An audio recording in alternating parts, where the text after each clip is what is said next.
What's up? What's up, everybody? Welcome to a brand new episode of Part of the Problem. I am Dave Smith. He is Robbie the Fire Bernstein. How are you today, sir? I'm doing well, Mr. Smith. How about yourself? Very good. Very good. It's a beautiful day outside. It feels like spring is finally here, Rob. I think it's going to be 80 degrees today. So I'm going to have to trade in this hoodie for a t-shirt after this podcast go and go my tits and sunbathe, baby. There you go. Now there's a visual for you. All right. Okay, so let's jump into this today. You know, I was full disclosure, I was a little conflicted about whether or not to even do a response to this, but I decided no Twitter beef will go unsquashed. Well, you know, look, I feel like I at the risk of, I don't want to beat some of these topics to death. But at the same time, you know, when somebody's specifically making content about you and it's being viewed by hundreds of thousands of people, there's a feeling of like, well, I should respond to this, especially when I think they're making very bad arguments. Shockingly bad arguments, I would say. And, you know, look, I mean, this debate is just, it's been huge. It's really been unbelievable to me that it just has not stopped. Like, I kind of thought it would be like a few days of being crazy, but it is just, we're a couple weeks later and it is still just, you know, really crazy, the response to it. And anyway, so the video, I'm going to respond to Konstantin Kassin's video. We've tweeted back and forth many times over the years at each other, but recently, this morning, he irked me a little bit with something he said. So I was like, all right, you know what? Maybe it makes sense to do a response to this. He certainly seems to want to jump in to the conversation, so let's do it. As I've said before many times, I claim the right to respond when I am criticized, and so I'll be exercising that right today. I do think, and stupidity will be obliged. Yes. Well, look, I mean, me and Konstantin, I think have, you know, I don't remember every interaction, but I think we've done a pretty good job of remaining civil while going back and forth and disagreeing on things. It seems to me like over the last couple times he's tweeted at me that civility is going away a little bit. I'm, you know, like I always am.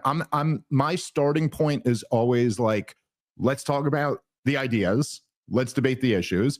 But if you want to be insulting and vicious, like, okay, I'll do that too if that's what you want. I'll kind of try. I'm going to try my best not to do that in this episode. He did tweet at me something this morning about how he's always said I was very intelligent, but now he's beginning to question that or something like that. And it's just, you know, with all of these things, it's like, look, I get into sparring with people and I'm on Twitter and I do, you know, internet debates and stuff. And so I've been a part of all of this. The truth is that I really do care about the issues that I'm talking about. And I just find them to be much more interested. Like, I don't give a shit what Konstantin thinks of my intelligence. Like, who cares? It's just the most uninteresting and unimportant thing. Anyway, what I do care about is some of the ideas that he's presenting here. So he made he wrote an article, and that this is how he does it. He like writes articles and then he reads them. So we'll go through the video because that's a better, more enjoyable way to do it for podcast listeners. So let's jump into it. This was Konstantin Kassin's take on the debate between me and Douglas Murray, and he did, playing it there. He did say, which was interesting, that this is his most read article ever. And you know, probably just because it was, you know, you have a debate on Joe Rogan. There's just not that many debates on Joe Rogan's show, and it's the biggest show. And we had, you know, two big names debating about the most contentious issue. So it makes sense to me that this would be a widely read article. All right, let's, sorry, go ahead, Natalie, you can play it. Prepare for the unprecedented. I'm about to admit I was wrong. For years, I've celebrated the rise of new media and its impact on our ability to seek truth, challenge false narratives peddled by legacy institutions, and transform the way we conduct our public debate. The rationale behind my thought process seemed solid. After all, the medium is the message. The reason I thought our conversations about politics, culture, and entertainment had become so fake was the rapidly shrinking soundbite and a media elite more interested in winning than learning. Journalism, academia, and politics merged into a monoculture whose consensus rested primarily on the vigorous inhalation of gases emanating from their own backsides into which they'd firmly inserted their heads. "I don't know anyone who voted for Trump," was their mantra. Far from being a confession of ignorance and a lack of perspective, this phrase was uttered with pride at dinner parties to signal membership of the elite class. The response from this contingent to the sequential dismantling of their core assumptions about the way the world works was an attempt to use credentialism to make reality go away. "Experts think vaccinating newborns against COVID is essential. Now pipe down, mask up, and follow the science." TM.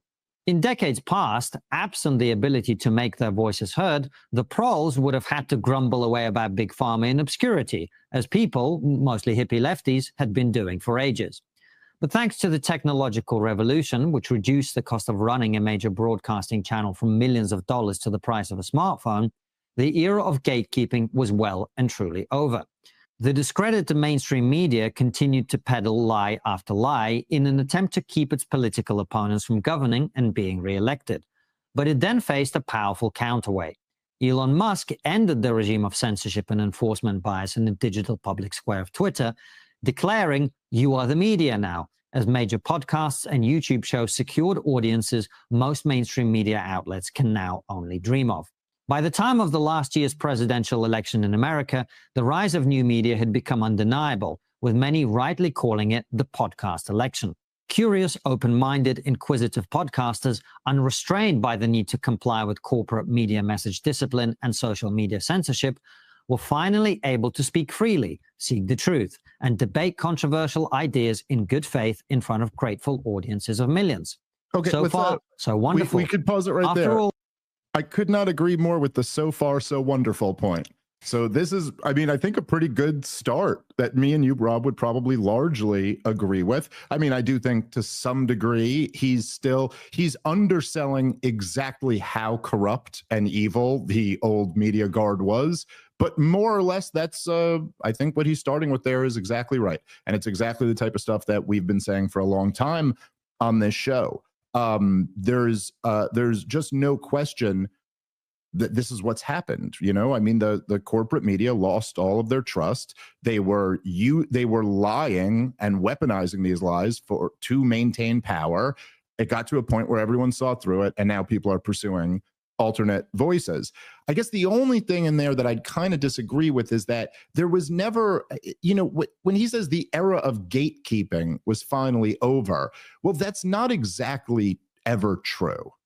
It's never the case that there's no gatekeeping. You know what I'm saying? Like there's always, it's just became a much more decentralized group of gatekeepers, but there's still always going to be some voices who get in and some voices who don't. Every show, no matter what the show is, they get to choose who they have on and who they don't have on. It's just that you don't get to gatekeep in the same way. So like, let's say, for example, you're talking about the idea of vaccines. Well, the pharmaceutical companies, with their somewhat significant influence over the corporate media, can gatekeep voices like Bobby Kennedy from ever getting on there. But if Joe Rogan wants to have Bobby Kennedy on, there's nothing they could do about it. The same can also be said for the military-industrial complex. I mean, if you turn on CNN or MSNBC or Fox News, you are hearing from former CIA director, former Pentagon employee, former director of national intelligence, but you're not hearing voices like whether left or right. You're just not hearing the people who are outside of that, or very rarely hearing the people who are outside of that establishment. But now Tucker Carlson gets to decide. It's not up to some suit in a corporation somewhere. It's up to the guy who's built the trust with his audience, like it or not. So anyway, that would just be my only bit of critique there. But a good start from Konstantin Kassin. It seems like we've got a great bit of content here. He gets it. We'll see. Any thoughts on any of this, Rob? Well, I'm looking forward to the pivot to, hey, but there's this one thing that's just too important for people to be allowed to have freedom. But not Israel. Everything else is fine. Yeah. Just not. Whoa. We got wars to fight here. And okay. That's different than when you heard that pitch from people that wanted to tell you that about global warming, and that's different than when you heard it about COVID, and it's different when you heard it countless other times. But this one is actually so important that we can't allow for that freedom thing because people are getting it wrong. There you go. Okay, let's keep playing. Well, what could go wrong with democratizing information? Well, as it turns out, quite a lot. Just as the assumptions of the elite class were proved wrong by the actions of their fellow citizens during the era of Trump, Brexit, and COVID, the assumptions some of us held about the future of the media are now crumbling before our very eyes. With politics becoming the primary form of entertainment in Western society, more of us now get our news and opinions from entertainers rather than serious commentators, and, just as importantly, we often struggle to tell the difference between the two. Now, having transitioned from a career in comedy to my current role as writer, interviewer, and political commentator, I can hardly complain about the meshing of culture, politics, and entertainment. And I am not complaining. I'm merely pointing out that the incentive structures and thought patterns we would typically associate with the entertainment business are not the same as those we would expect to see in journalism and academia. This difference was perfectly illustrated in the recent debate between journalist and author Douglas Murray and comedian and podcaster Dave Smith on the Joe Rogan Experience, the world's biggest podcast. Officially, the full 3-hour discussion was mostly about the wars in Gaza and Ukraine, with Smith being in the so-called anti-war camp and Murray being a supporter of both Israel's campaign to eliminate Hamas and Ukraine's struggle to retain its sovereignty and independence. These conflicts and both men's positions have been debated endlessly. That part of the discussion is less relevant here.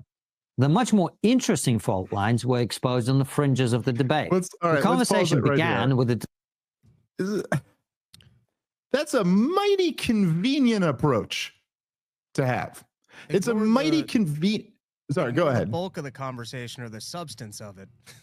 Like, I mean, it's wild to me how many people who want to find a way to defend Douglas Murray in this debate, which just on so many levels to me seems to be like a crazy losing game. Like, why would you want to go down with this sinking ship? But okay. But really to just brush away, forget about any of the content of the debate. That's been debated before. Well, okay, but like there's 2 wars raging on right now. Again, as I've made the point before, I often call what's going on in Gaza a war. Not really sure that's the appropriate name for it. But no, I am sorry, especially if you're going to be talking about like journalistic standards and the difference between entertainers and commentators, which again, as Konstantin admits himself, he's essentially the same thing I am. I mean, I guess he doesn't still do comedy. I still do comedy, but he's a guy talking about issues that he cares about on a podcast who is not an expert in any of these areas. But isn't it awfully convenient how there could be so much discussed and written about, like my standards or my lack of expertise or all of this, and none of them ever want to do is point to like, Dave got these 5 things wrong. Douglas Murray demonstrated his expertise in this point. It's never that. And in fact, he just openly, imagine like starting your review of a debate and then openly going, hey, I'm not so interested in the debate. Forget that part. But how about the other part? Like whatever. We'll see what he's about to say here. But it is just, I don't know. I do find it incredibly revealing that anybody would be giving their take, writing their most read article on a debate, and just totally take a backdoor out of the substance of any of the debate. I don't know. It's very strange. Oh man, this is my most read article I've ever written. It was about the Lakers-Knicks game last night. But forget about the game.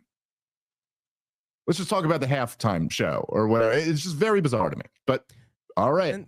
And do they have a specific credentialing system that they'd like to speak to for who would be qualified to be a commentator on these issues? Because I feel like if you took our track record against Rachel Maddow, we probably have a better track record of better political analysis about basically everything from the time that I've been on this podcast. So we'll be back to just if MSNBC platforms someone, are they endorsing Rachel Maddow right now and saying that that's the kind of expert class that we should be listening to? Or what is there some sort of a test people are supposed to take? And what test would be better than the track record of commentary and the legacy of getting things right than you and I have? So I'm curious to know in this discussion of that we need to go back to some sort of a credentialing standard, what specifically is the standard that they're advocating for? And then give me the specific names. Who are supposed to be the voices of reason? Or where are they supposed to have come from that they now have the standard of a stamp of approval? What is the No, what we can't just Rob, you can't just have podcasters talking about these things, says a podcaster. There's no problem having Dave Rubin and Bill Maher talk about them. We need experts. But like they're supposed to be experts. No. What this all is just a naked, like, I don't like that they disagree with me. I don't like the people who are critical of Israel or critical of Ukraine. I don't like them getting platformed. Essentially what's happening here, and this is just the fact, right, is that our side is winning. We're winning the battle on the podcast front. And yes, I mean, Konstantin kind of lays it out there. Yes, this became the new center of where the American political conversation is happening. And because, and in large part, it's because, well, I mean, it's a mix of things, but in large part, it has to do with the fact that the biggest podcasters happen to be really open to this anti-war point of view.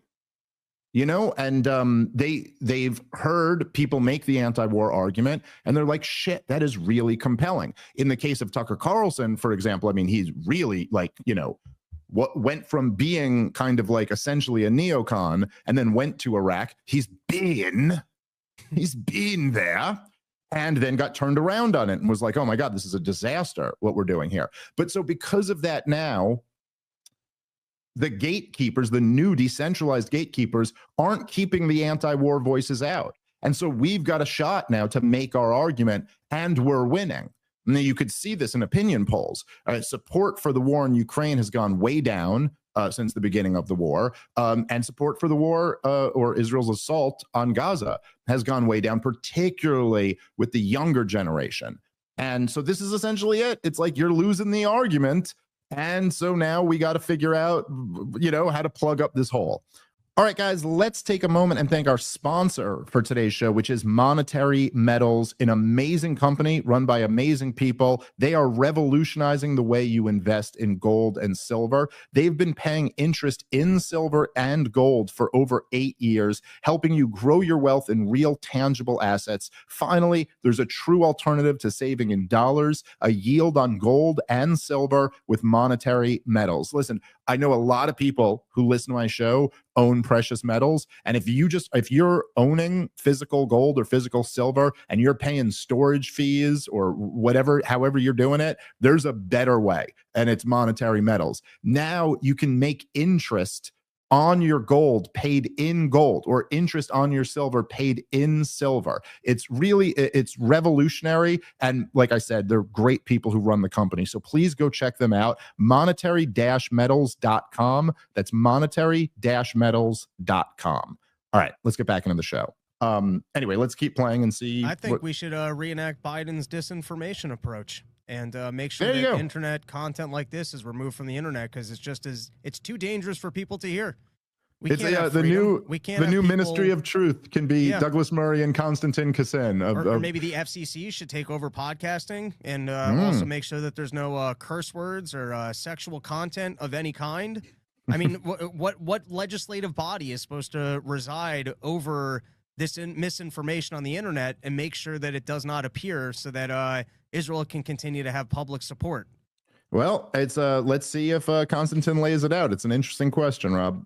Here, let's keep playing. Discussion of Rogan's decision to host Darryl Cooper, a man described by Tucker Carlson as America's most important popular historian. Cooper himself has the self-awareness not to own the label of historian, instead describing himself as a storyteller. His latest work is a series whose aim is to show World War II from the perspective of the Germans. To those who have studied World War II extensively, like Murray, Cooper's comments on Tucker Carlson's show and his podcast with Joe Rogan are obvious and frankly boringly familiar Nazi apologia. Far from being novel, the idea peddled by Cooper that Churchill was a warmonger who, quote, turned the invasion of Poland into a global war because, quote, he was funded by Zionist financiers, formed the core of wartime propaganda fabricated by Nazi spin doctor Joseph Goebbels. The argument that Cooper advances that So is Douglas Murray the credentialed historian that gets to legislate what history is supposed to take place on the internet?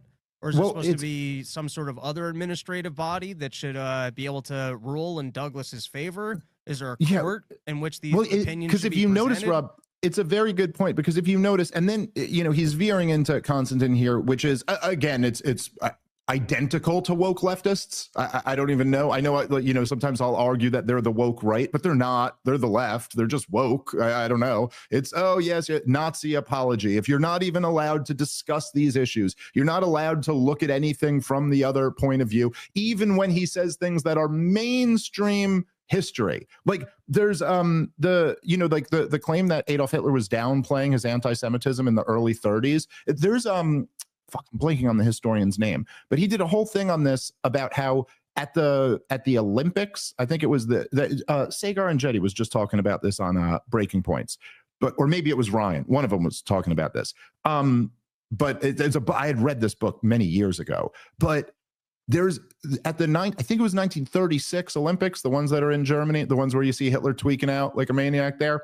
They like took down a whole bunch of the anti-Jewish stuff when they were hosting the Olympics, because they kind of knew this isn't going to play that well in the rest of the world. And this is before the war. They were still kind of, you're like all nation states, they're trying to maintain good standing. But anyway, it's just, oh, you're a Nazi. You're not. This is straight from Goebbels or something. It's like just so cheap and lame. But to your point, he just kind of throws in there as an assertion that to people who have really studied World War II, like Douglas Murray, like what. They never seem to have to explain, like, by what metric have you decided that Douglas Murray has studied World War II more than Daryl Cooper? Like, listen, again, there are levels to intelligence and there are levels to knowledge. And I think that, like, this is one of the things where when I was admitting I'm not an expert, like I've had a lot of people on Twitter be like, Dave, you are an expert. You should just say you're an expert, dude, and be done with this like debate. And it's like, no, I'm not. Here's the thing. It's like in the same way that you could like, okay, let's imagine me and you are sitting down and let's say we're playing basketball and there is a the number one high school player in America. Like, you're talking like Kobe Bryant when he was 17 is sitting there, and it'd be very easy for me and you to be like, that's the best basketball player in the world. Like, this is just insane. He just did a 360 dunk. This guy's lightning quick. He's 6'8". This guy's just incredible. But then, like, to someone who plays in the NBA, they'd be like, slow down. Like, there's levels to this shit. And much like as a lot of people who fight, they talk about this. It's like the better at fighting you get, the more you realize how much you suck at fighting, because you become a purple belt and it's like, oh my God, you could kick anybody's ass. And you're like, I roll with brown belts and black belts all day. I could not kick anybody. So anyway, I say all of that just to say this, for anybody who's consumed Daryl Cooper's work, feel however you feel about him. You could completely disagree with his politics or his conclusions or any of this. The dude is insanely well researched. Insane. Like, I mean, I genuinely think he's probably read over 100 books about Israel Palestine. Like, he's read everything, dude. Like, it's just, and so for him to just casually, and I know Daryl, and I know anybody who actually knows his work knows, like, if he's doing a World War II series, he is going to be reading everything about it. So how he just gets to claim that Douglas Murray really does his research and he does. Do you guys ever feel the need? Like, do you ever have to show your work on these claims? How do you know that? How do you know what Douglas Murray's read versus what Daryl Cooper's read? By what metric are you making the decision that he's the one who's done his research and he isn't? I don't. And by the way, that doesn't mean who's right or wrong. These are two very different claims, right? Like there are people who are extremely well read who are wrong about everything politically, but like the way they just get to play this game and just dismiss Daryl, it's pathetic. It's like this is not, again, not an argument. None of this is an argument. This is just assertions backed by nothing. We need censorship because too many people are listening to the other people. Seems to be what it boils down to. But okay, let's, I mean, they would claim they're not advocating censorship, but it's like, what exactly are you advocating then? Are you advocating Joe Rogan stop having me and Daryl Cooper on the show? Because what's really the substantive difference between that and advocating censorship? Well, only they're credentialed people who aren't actually credentialed, such as Douglas Murray. Right, who have lots of different opinions on lots of different subjects. We can hear from all of them. You could even be a comedian who hosts a podcast, and then you could talk about serious things. We could have a range of opinions, except for war. Except for when it comes to war, in which case we all must be lockstep on the side of these disastrous conflicts that all of you guys support that never work out. You know, it's crazy. It's whatever. Anyway, it's I'm sure. I know Douglas was saying he downplayed it. People have sent me since then, but I should have had. This is one area I fucked up on a little bit. I should have had that more in the front of my mind. But when I was like, didn't you go to Ukraine and write that article saying that Ukraine will win? And he goes, no, I didn't say that. I said it was possible Ukraine. Go read the article. The line is, Ukraine will win. Russia will lose. Okay.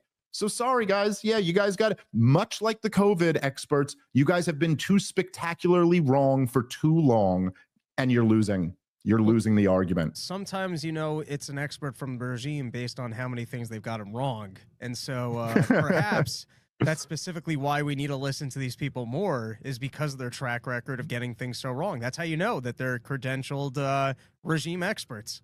It does seem to be the standard. All right, let's keep playing.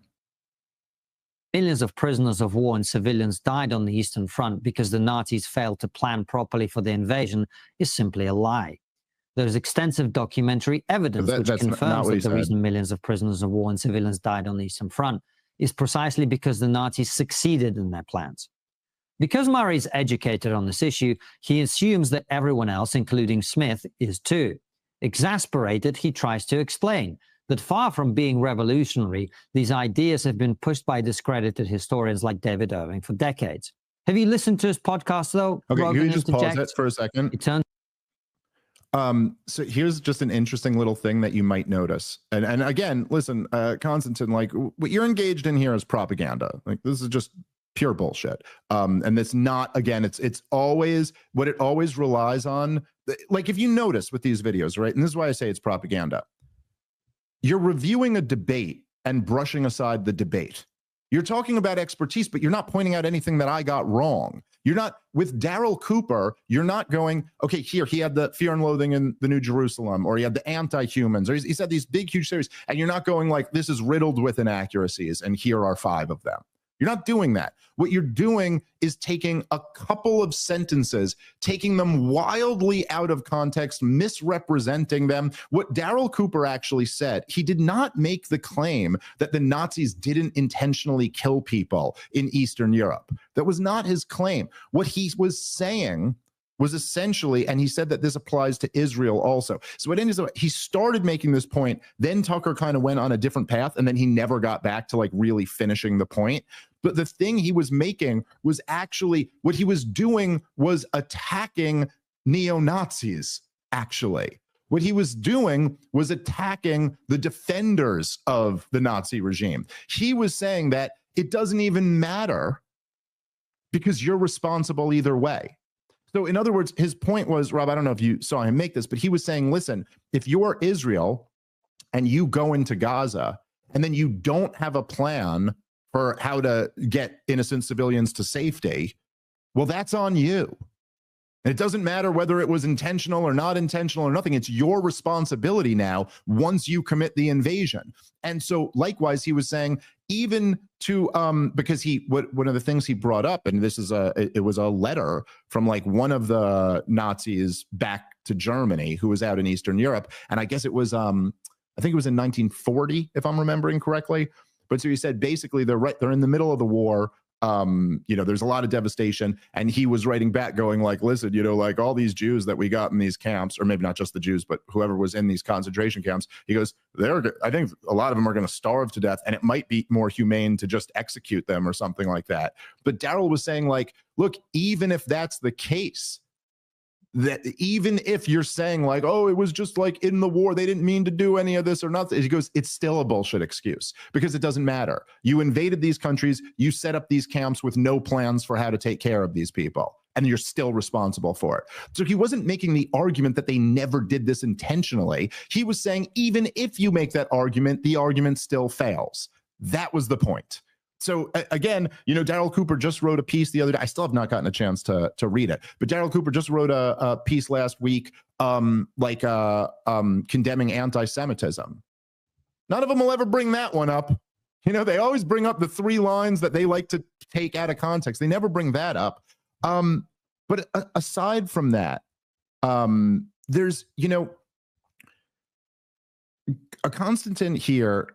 And this is what I mean, like when it's starting to get into propaganda, is that he sits there and he goes, actually, you know what? Bring it back a second, Natalie, because I want to make sure. Let me get this right, because I distracted myself with this rant. Just bring it back a few seconds, because I want to get the point that he was making. Far from being revolutionary, these ideas have been pushed by discredited historians. Okay, you like can David stop it right there. Thank you. That's all I needed. So this is the other thing that's propaganda here. Okay. And you remember, I give Michael Malice a lot of credit for being the one who pointed this out to me. And then as soon as he points it out, you go, oh, that's a really, really good point. But his point was, he goes, you remember when they tried to cancel Joe Rogan last time? I'm sorry that I might have brought another one on him, but it'll fail. So it's cool. But so last time they were trying to cancel him over the COVID stuff, and you remember, do you guys remember? I'm sure, Natalie, you weren't with us on the show there, but I'm sure you remember at this point, every single person in the corporate media, all of them, all said horse dewormer. Joe Rogan is taking horse dewormer. Now, ivermectin, the drug, first of all, I think it's been prescribed 1 billion times to people. It's a very, people have won Nobel Prizes for ivermectin and stuff. It's like, it's people medicine. Now it's also veterinary medicine, but it's given to like hundreds of different species of animals. Now, one of those things is for horse deworming. And yet they all picked that one. Like, just think about that from like a mathematical point of view. Like the odds of that are like 1 in 100 billion or something like that, that you would all pick the one thing. If there's like tens of thousands of different options, and every single person in the mainstream media happened to pick this one, why is that? Okay, because they all decided that this was the most discrediting thing to say, that this is the thing that would make him look the worst. So likewise, where'd you get David Irving from? Why are you saying, okay, now it is true that David Irving may have shared some of these views, but Pat Buchanan wrote a whole book about it. Pat Buchanan was a speechwriter for Richard Nixon. He worked in the Ronald Reagan White House, and I think he worked in one other. I believe he was in 3 White Houses. He ran for president twice. He's a New York Times bestseller. He was on TV and wrote a very successful column for like 50 years. He's a household name, more or less, in this space. Why aren't you picking him? Why are you saying this is from David Irving? You know why, Rob? Because David Irving was also a Holocaust revisionist. He also, I don't remember, I don't know enough to know exactly. They'd call him a Holocaust denier. I think his argument was that it was like a couple million people, but it wasn't 6 million people. Regardless of any of that, they could, you know what I mean? Like say, oh, he's regurgitating Pat Buchanan's thing. Why do they all pick David Irving? For the obvious guilt by association thing, to smear him as a Holocaust denier, even though he's never once Done that. Like, I'm sorry, this is a woke leftist tactic. Like, I don't, and this is why it's such a losing, like, all of this to me, and don't get me wrong, I'm taking on this stuff because I think it's a bad argument. I think they're wrong, and I'm actually shocked by how bad the argument is. But what the thing that's been so strange for me over the last couple weeks is that you're just like, I can't believe you guys all want to go down this path. Like, you really want to sit here and argue on behalf of the expert class and these issues have been dealt with long ago. But what does that mean? Like, when someone like Konstantin will say the reason why Douglas Murray is so frustrated is because we've already batted down all these stupid ideas. But I think for a lot of us, we go, oh yeah, but that was back when the evil machine had full control of everything. Maybe we didn't really bat down these ideas. Maybe Pat Buchanan was right about all those things he was saying. I mean, I don't know. Yes, it is true to some degree that Douglas Murray's ideas won the day, and people like Pat Buchanan and Ron Paul's ideas lost the day. But what have we gotten for that? And, at a certain point, if we figure out that we've been lied to about everything for the last 20 years, some people might go, well, what were they saying 30 years ago? What were they saying 40 years ago? What were they saying 60 years ago? It's a natural reaction. That doesn't mean everything they were saying is wrong, but it definitely means you can't just dismiss it away as that's already been taken care of. Sorry, we've seen how this machine works. Okay, let's keep playing. Decades. Have you listened to his podcast, though? Rogan interjects. It turns out Murray hasn't, and this is later used as evidence against him after the episode airs. Unlike Murray, I have listened to Cooper's podcasts, including the one about the history of Palestine that people often cite in his defense. He details the persecution of Jews preceding the events he covers, and so he couldn't possibly be anti-Semitic, is their argument. From this, they conclude that he couldn't possibly be a Nazi apologist. The reason they make this logical error is that in the entertainment world, words do not have meanings, they have feelings. And thanks to the woke left's misuse of the word Nazi for the last decade, in Podcastistan, the term is not a descriptive label, but a vague, meaningless insult used to cancel people. Unlike his opponents, Murray clearly understands that the term Nazi apologist has a defined meaning. And the fact that most Nazi apologists are anti-Semitic does not mean you have to be anti-Semitic to fit the description. The Grok definition of a Nazi apologist is someone who defends, justifies, or minimizes the actions, ideology, or atrocities committed by the Nazi regime, often by excusing Nazi policies or promoting revisionist narratives that distort historical facts. Since Cooper does precisely this... Pause it right there. No, he fucking doesn't. Even by your dumb Grok definition, Cooper does not do that. But hey, listen, this is like, again, I'm just so sick of like having the same argument over and over again. He's about to put a World War II series out. I say he's not going to minimize the Nazi atrocities at all. You clearly think he's going to. Let's see who's right. Let's see who's right when it comes out. Okay? And like, yeah, I mean, again, it's almost like we're getting into this territory. In fact, I don't know if you remember this, Rob. I believe we played it on the show. But there was this great moment that Sam Harris, my dear friend, had when he had Chelsea Handler on his show, and they were talking, I think it was about Bill Burr, but I'm not sure about that. But someone, I think Sam, I don't remember exactly how it went, but the idea of having black friends got brought up, and it was like, oh, he's not racist, he has a black wife. And she goes, oh yeah, but that's the old, I'm not racist, I have black friends. And then Sam just destroys her on it. And he goes, no, I know the left like does this thing where they just repeat that over and over again until it becomes like a trope. But like, that's actually very good evidence that you're not racist. It's excellent evidence. Now, I am not saying it is technically impossible to be married to a black woman and hate black people. I suppose you could hate your wife. You could make an exception for your wife and hate all other black. Like, okay, but it is pretty damn good evidence. Like it literally is on the level of if I was like, hey, Rob, you hate eggs. And you were like, I don't hate eggs. I had scrambled eggs for breakfast. And I go, oh, that's what they all say.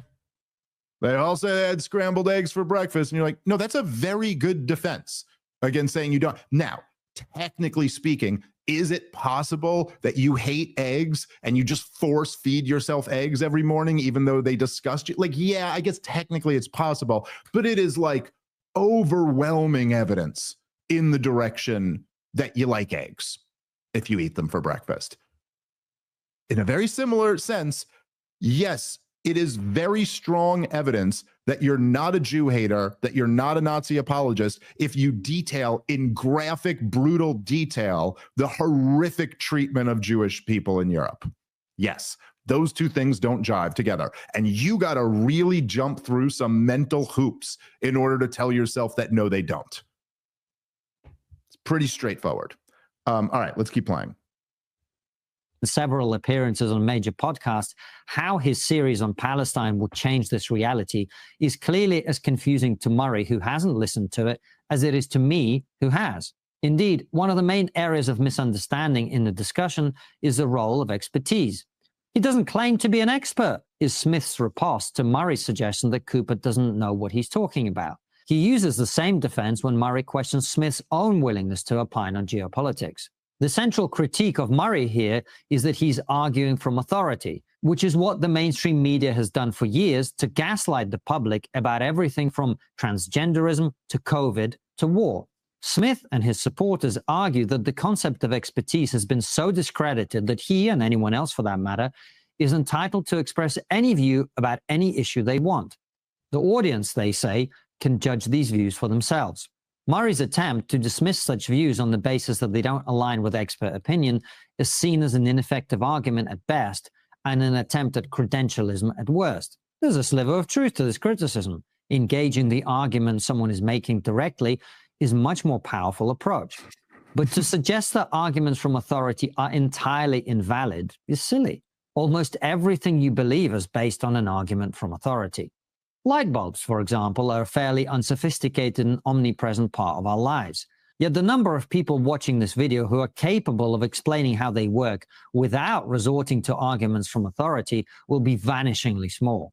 I'm not just talking about the fact that most people... This is what Konstantin starts doing this in a lot of his videos here. And it's just, it's like the last time we took it apart when he's explaining first principles and just clearly does not know what a first principle is. Like objectively, not my opinion or your opinion, just like that's not what a first principle is. He goes, my first principle is that October 7th was wrong. You're like, no. That's not how that works at all. He's just misusing terms here. An argument from authority or an appeal to authority is a logical fallacy. Okay, it's saying that because somebody's an authority figure, therefore they're correct. What he's talking about is specialization, the division of labor, and the fact that human beings have very limited knowledge. I don't need to know anything about light bulbs. That's not an argument from authority. That's just, I don't know, and other people do, and I judge it based on the fact that it seems to work. An appeal to authority would be if I were to say, none of these lights are working, none of these are turning on, and you were to say, yes, they are, because an electrician said so. You get the difference? They're just different things. One's a logical fallacy and one is not. But again, this is, as I've made the point several times now, you can pick your logical fallacy here, but Douglas Murray is clearly making one. It's either an appeal to authority or he's just straw manning. Because if you're saying that the claim here is that I don't think we need expertise, so I've never said anything that even kind of indicated that. And in fact, as I go out of my way every time I'm on Joe Rogan's podcast, I make sure to mention all of the experts who have influenced my thinking on these topics. So again, it's just a non-argument. There's nothing here. It's just not true. Yes, it is true that we rely on expertise. Nobody is arguing against expertise. What I argued against was that the expert class should be the only ones who can weigh in on these topics. Not that expertise isn't important. Again, as I've said over and over again, if this really was Douglas Murray's argument, which it was a bit more than that, but if this really was his argument, then he could have stated it in one sentence and we could have moved on.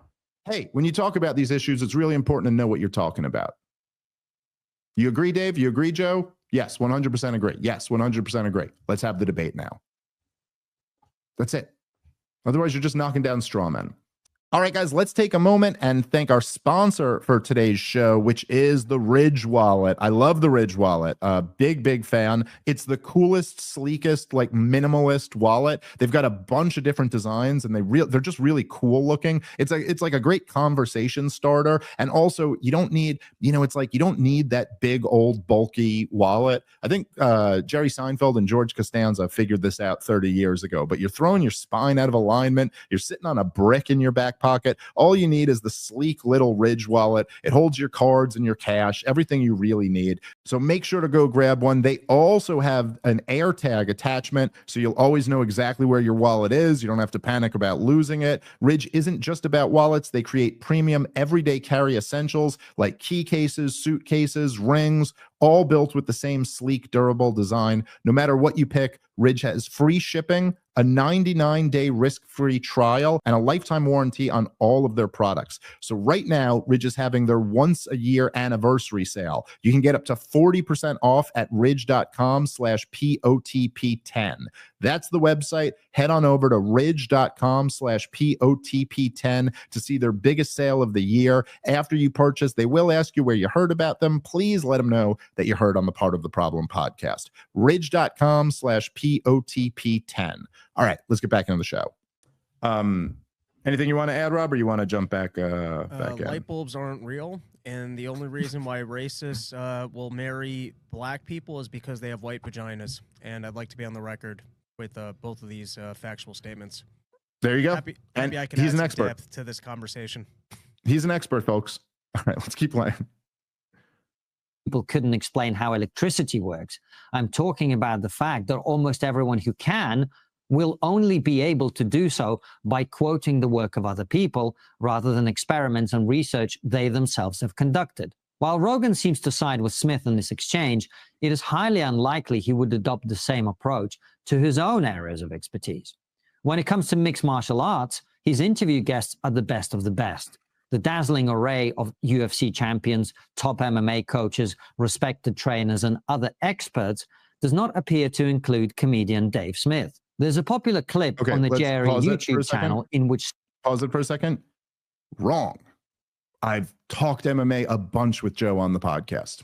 You're just factually wrong. In fact, Joe talks MMA with comics all the time. And you know what he does is like, yeah, okay, it's an area that Joe has legit expertise in. And if they get something wrong, he'll be like, nah, I think that's wrong. And if they get something right, he'll go, great point. That's exactly right. Because he takes on what you're actually saying. He doesn't just say, I'm the expert, therefore everything you say is wrong. So you're just blatantly wrong. Terrible example, and a terrible example to pick me of, because I've actually talked MMA a bunch with Joe on and off the podcast. You want to... Again, also the same example Douglas Murray used. Interesting. I'll tell you something interesting about light bulbs. I don't understand how light bulbs work, but I have electrocuted myself. And from learned experience, I could tell you if you touch the exposed light bulb, you might electrocute yourself. You know what else I can tell you from learned experience? If you consistently listen to regime experts, you're probably getting bad information. Now, I might not actually be an expert in any of the topics that the regime tries to pitch to me, but I can tell you more often than not from the 10 years of following these topics, when the regime is really selling you on something, you might want to do your own homework, because from my own experience, they seem to be lying a whole bunch. I don't need an expertise on light bulbs to tell you, hey, I touched one and I got electrocuted. Hey, you might be careful. You might want to be careful touching that thing, and don't use Christmas lights as shower lights. I can tell you that one. I'm not an electrician, but I learned my lesson on that one. I don't know. It's just, it seems like a lot of fancy talk for, hey, we need some censorship because I got a check from Israel and I got a war to sell here. It sure does feel that way. I will say it's like, again, Bobby Kennedy made this point. It was an excellent point. But when someone said something, they hit him with this appeal to authority. And they were like, well, the experts say that vaccines don't cause whatever negative outcomes. And he said something along the lines of, he goes, listen, he was an environmental lawyer for many years. And he was like, every suit I ever brought, the prosecution called expert witnesses. and the defense called expert witnesses. And every single time, the experts completely disagreed. You know, you could find experts that said, oh, there's this lake is horribly polluted. And then other experts would say, no, this is a safe level. And so this is kind of where a lot of this breaks down too, is that you go, it's always like, listen to the experts, but then it's also like, well, which experts? Which experts are you listening to? Are you arguing that there aren't experts who agree with what I was saying? Is that really the claim here? It's like, okay, no, nobody's making that claim. By the way, it's great. Like they, especially the pro-Israel, it's like, they're like, we have to defer to the experts. And you're like, okay, every single international humanitarian organization claims that there's like a goddamn catastrophe going on over here and that it's war crimes are being committed and have been for many, many decades. Like, okay, well, not them.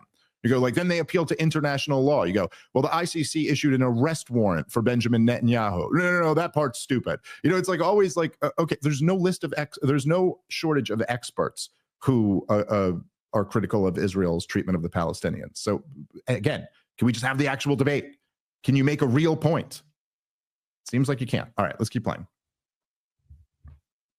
Smith breaks down why Vladimir Putin invaded Ukraine. I was unable to find one of him breaking down Brazilian jiu-jitsu moves, despite Smith possessing a similar level of expertise on both subjects. Smith and Rogan are irked when Murray expresses his befuddlement that Smith has become a prominent voice. Let's just pause it right there.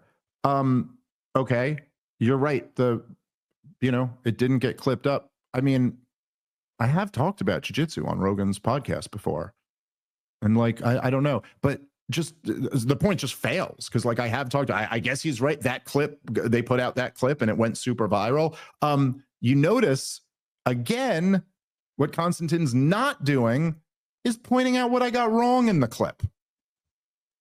He's not saying like, oh, he said this and he got it wrong. But I want you to genuinely ask yourself this, everybody who's listening, because this is like a very basic honesty test here. And Konstantin, to you too, because I'm sure you'll watch this. How the fuck do you know what level of expertise I have about Brazilian jiu-jitsu compared to the cause of the Ukraine war? Like, by what are you claiming to judge that? I have the same, you're just putting me at 0 at both? Like, me and Konstantin debated Ukraine, and like the general consensus was that I smoked him in the debate. So like, what expertise does he think he has that I don't have? But how would you possibly know? How many books have I read about the lead up to the war in Ukraine? How do you know? You have no fucking idea. You're just pretending. You're lying. You're making this up. It's just, and it's ridiculous. I mean, like I would never, I don't know. I just would never do this. Like I would never engage in this tactic. I mean, it's possible that after smoking someone in a debate, if it was like, okay, the one thing I could think of was when I debated Austin Peterson on Israel. And it was coming off, he debated Clint Russell and then he debated me, and they both went terribly bad for him. And at one point, I remember, I mean, he got so much wrong, just didn't know it. At one point, Clint mentioned the Nakba, and he goes, the Nakba, I haven't heard of that. I think you're referring to the Balfour Declaration. And Clint was like, no, the Balfour Declaration was in 1917. We're talking about 1948 right now. And like, okay, so after that debate, and then after my debate, I did conclude, I don't think this guy's ever read anything about this topic. But it was like 4 reasons, you know, it was like, I think you don't know what you're talking about. 4 reasons. These guys seem to never feel the need to give any of the reasons. Just asserted. Douglas Murray knows. Darryl Cooper doesn't. Dave Smith doesn't. Like, okay. Care to elaborate? All right, let's keep playing. About Israel and Palestine without ever having visited the Middle East. The shock at the idea that someone ought to see things with their own eyes before commenting on them is palpable. Indeed, in the aftermath of the debate, Smith promoted a popular video in which Murray's statements to this effect are contrasted with his previous ridicule of the concept of lived experience. This is very low-quality thinking. If you do not see things with your own eyes, your opinions are by definition not your own. They are an agglomeration of opinions and facts you have gathered from other sources whose veracity you cannot properly evaluate. That doesn't necessarily make them wrong. Indeed, most of our opinions about this is an absurd claim, like just totally ridiculous. Your opinions aren't your own unless you've been to the place. Like, I mean, I do not understand how he wrote that down, sent it out, then read the words in front of a camera and didn't think to himself, oh, wait, what am I saying exactly here? Your opinions aren't your own if you got them from somebody else or if you haven't gone to the place before. Like, that just makes absolutely no sense. So you're saying let's just say you attend a debate between two experts. Now, the whole purpose of a debate, right, is to persuade the audience. You hear the arguments this guy makes, you hear the arguments this guy makes, you go, I think that guy made superior arguments. Oh, and he had no answer for that. And that was a really good point. I think this guy's right on that issue. That's not my opinion now because somebody else informed my opinion. By the way, the logical conclusion of this, you understand, is that none of us have any opinions about anything. Because even going to a place, you're still being influenced by the people. Like, it's not as if, obviously, again, if Douglas isn't knocking down a straw man, obviously you can gain insight by traveling to a place. You could learn things that you didn't know before. But to pretend like by putting your feet on the soil, you magically now take in all of the information and everybody's experience and see it from everyone else's perspective is fucking ludicrous. And the idea that like that's the only true opinion is if you go somewhere, anyway, it makes absolutely no sense. No, you can gain, in fact, you can gain a lot more insight by reading experts than you can just by going on a trip. I mean, like, look, let's say, Rob, me and you went, what was it, 2 years ago now, we went on a European tour. We went to Ireland and Scotland and Amsterdam and London. I don't know too much about those countries' history. Like, I know a little bit here and there. I know mostly what kind of involves America. You know what I mean? Like, are the areas I know most about. But like, okay, let's say we go to Ireland, right? If I were to do a deep dive on Ireland or the Irish history, the way I have on Israel, Palestine, or Ukraine, or any of the topics that I talk a lot about, like, let's just say if I were to read 15 books about the history of Ireland, okay, which I'm not going to do, but like I could do it if I had to. So let's just say I read 15 books. Are you honestly telling me that you think I would get more insight from our trip there than from reading 15 books about it? Like, that's just not clear at all. But anyway, the idea that we don't have opinions unless we've been to the place and seen it with our own eyes, this makes no sense. This show is sponsored by BetterHelp. Guys, if you are considering starting therapy, maybe you're on the fence about it, let me just say that I highly recommend therapy. It's something I've benefited from in the past. I know many others who have benefited from it too. And if you are one of those people who's on the fence, check out BetterHelp, because this is the best way to do it. It's entirely online. It's designed to be convenient, flexible, and suited to your schedule. You just fill out a brief questionnaire. They match you with a licensed therapist, and you can switch therapists at any time for no additional charge.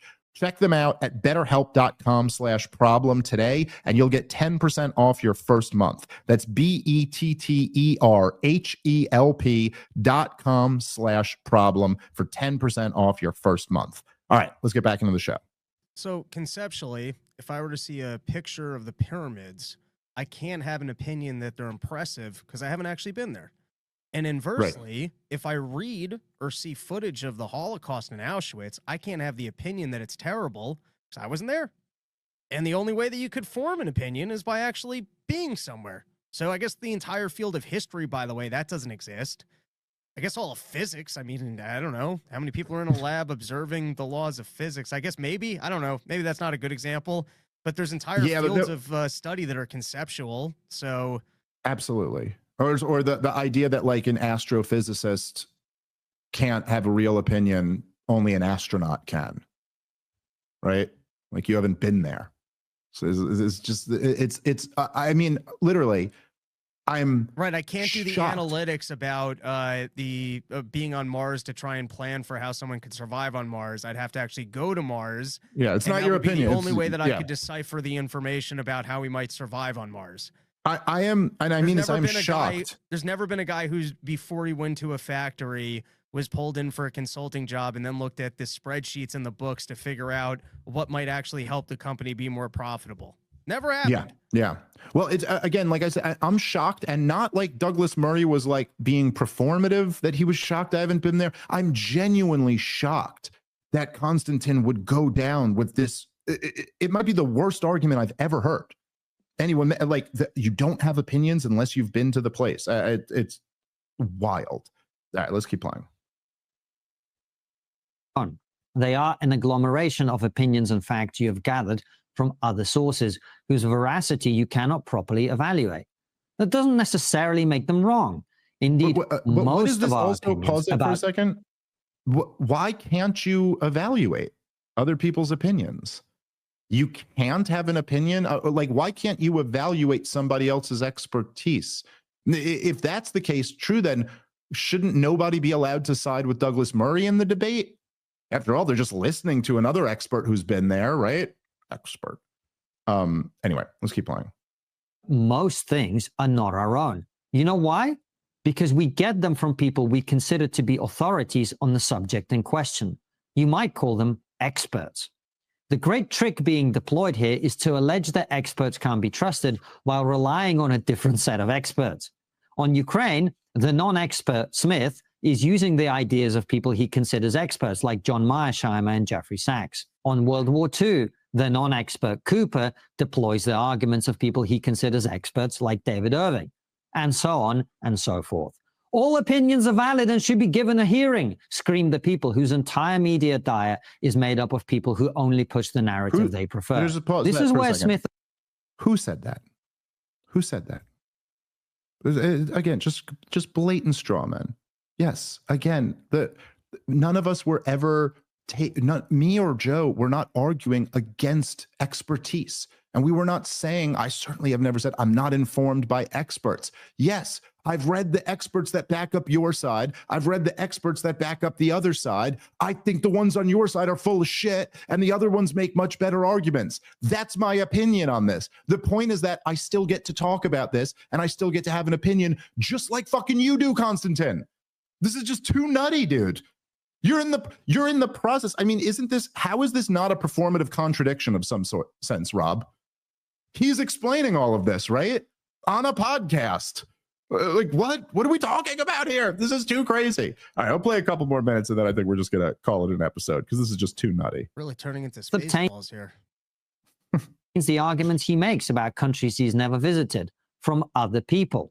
And the arguments are then judged not on whether they're true, something Smith does not have the ability to assess, but on whether they sound true. Just pause this it right is there. why he routinely...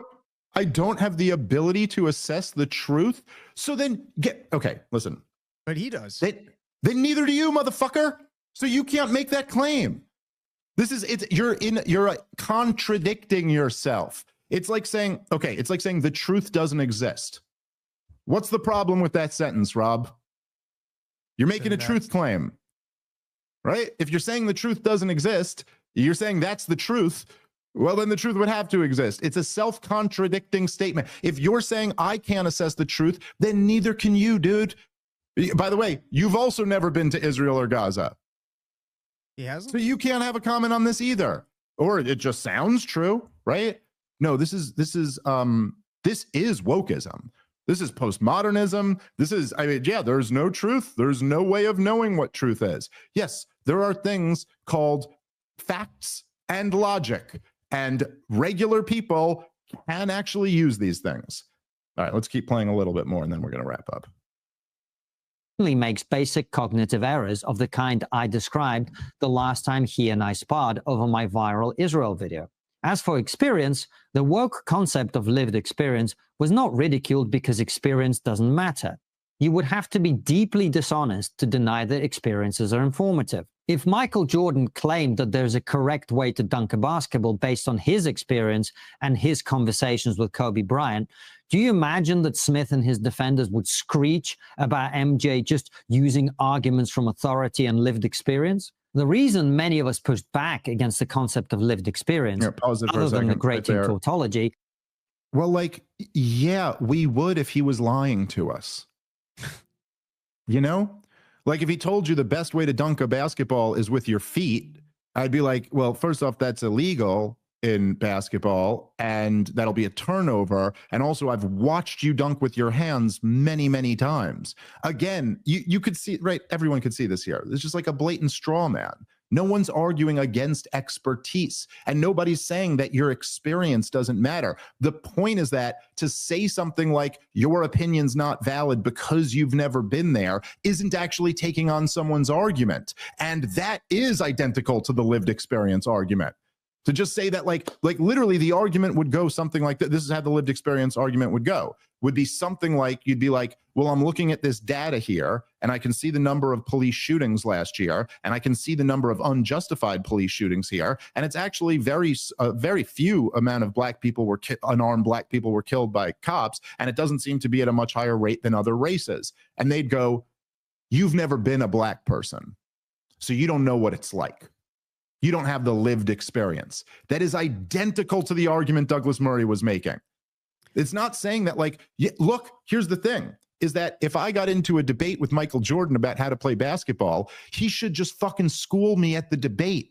He shouldn't have to sit there and just tell me he's an expert the whole time. And if he was just telling me, then that's a non-argument. And period. The thing about Michael Jordan is that he won a lot of championships, as did Kobe Bryant. And so if they decided to talk about that topic, I go, wow, these are the experts. But when the expert class decides to tell me something and they've gotten it all wrong repeatedly, I go, it's like if Michael Jordan broke his legs before he got to the NBA and never played basketball other than at the high school level. And it's a good point. It's a good point. We judge him. Yeah, it's because he won a lot. That's why you're even bringing up his name. It's because he was right in the sense in your analogy, right? So, like, yes, I suppose that if Douglas Murray, if the war in Iraq was a smashing success, and then the war in Afghanistan was a smashing success, and then the war in Libya was a smashing success, and then the war in Ukraine was a smashing success, then yeah, maybe he'd get a little bit more of that respect. But the thing is, he supported all of them, and they were all unmitigated disasters, while I was good on them. So yeah, forgive me if I don't just take him at his word, and I'm going to insist that him or you, Konstantin, have to make a fucking argument, which none of this is. All right, we're going to wrap up on that, and I promise we will move on to other topics. But, you know, they keep handing me free content, and let's get real. It's fun. It's fun. People like it. And there's always these episodes where people go like, oh, I don't even like these episodes. And you're like, well, they do really good numbers. So I think you do. All right, guys, we do got to wrap on that. Thank you very much for listening. Catch you next time. Peace.